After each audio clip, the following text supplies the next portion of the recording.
Vote দেবেন। আমরা চাইবো গণতন্ত্র ফিরে আসুক, মানুষ নিজের ভোট নিজে দিক, যাকে খুশি তাকে।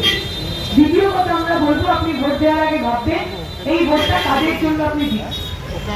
এই ভোটটা কি শুধু ভোটটা দিতে হয় তাই দেওয়া, নাকি আসলে এই ভোট, এই নির্বাচনে ভোটদানের অধিকার গণতন্ত্রের সাধারণ গরিব খেতে খাওয়া মানুষের সবচেয়ে বড় অধিকার, সবচেয়ে বড় হাতিয়ার।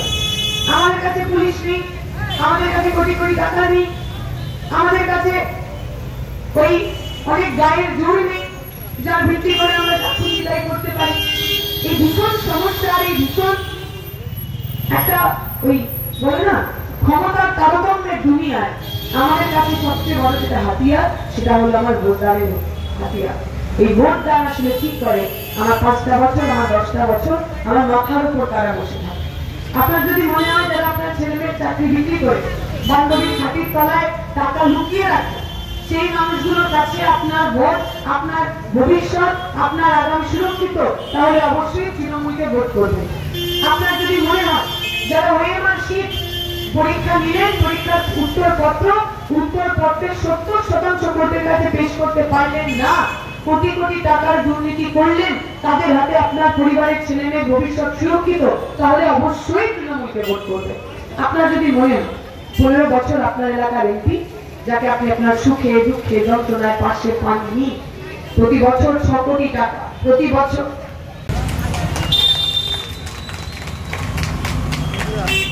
কিন্তু এই মাইক্রোফোনের মাধ্যমে যারা শুনছেন তাদের কাছে আমার বক্তব্য, এটা দেশ তৈরি করার ভোট, এটা রাজ্যের ভোট নয়।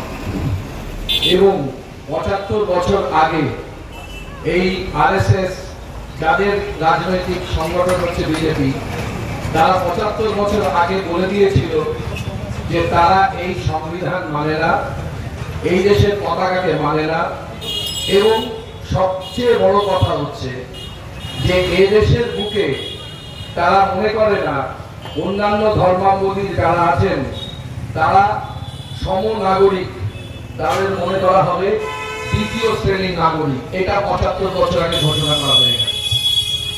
আপনি আজকে যদি মনে করেন তৃণমূলকে ভোট দেবেন, তাহলে আপনার ভোটটা নষ্ট হবে।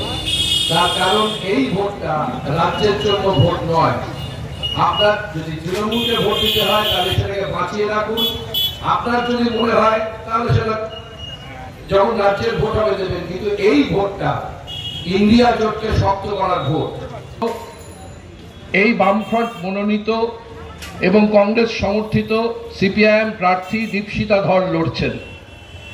এবং আরো একটা কথা, যেটা সবচেয়ে জরুরি কথা, 75 বছরের ইতিহাসে এই প্রথম আপনারা একটা ইতিহাস গড়তে পারবেন যে শ্রীরামপুর লোকসভা থেকে কোনো একজন মহিলা প্রতিনিধি সংসদে গিয়ে আপনাদের দাবি দাওয়া তুলে ধরতে পারছে। অন্য কোনো কিছু ছিল না। আপনারা জানেন যারা ভাবছেন সব ঠিক আছে, কিন্তু তৃণমূলকে তাই দিতে হবে, তাই বিজেপিকে ভোট করবো। আপনি বুকে হাত রেখে বলুন, আপনি শিওর, আপনি কনফিডেন্ট, আপনি আত্মবিশ্বাসী, যাকে আপনি বিজেপির ফুলে ভোট দিচ্ছেন, বিজেপির বড় ফুলে ভোট দিচ্ছেন, আগামীকাল সে কোনো কারণে তৃণমূলে চলে যাবেন। আপনি কি কনফিডেন্ট এইবার যিনি তৃণমূলে নির্বাচিত হচ্ছেন, আগামী দিনে কোথাও টাকা পয়সা যদি একটু আধটু লেন? আপনি একটা কাজ করেননি, ডানকুনি ওভারব্রিজ বামফ্রন্ট সরকারের সময় 32 কোটি টাকা রেখে গেছিল, 32 কোটি টাকা। বামফ্রন্ট সরকার বলেছিল ব্রিজ হবে 11 মিটার, আর তলা দিয়ে একটা আন্ডারপাস হবে, তলা দিয়ে আন্ডারপাস হবে।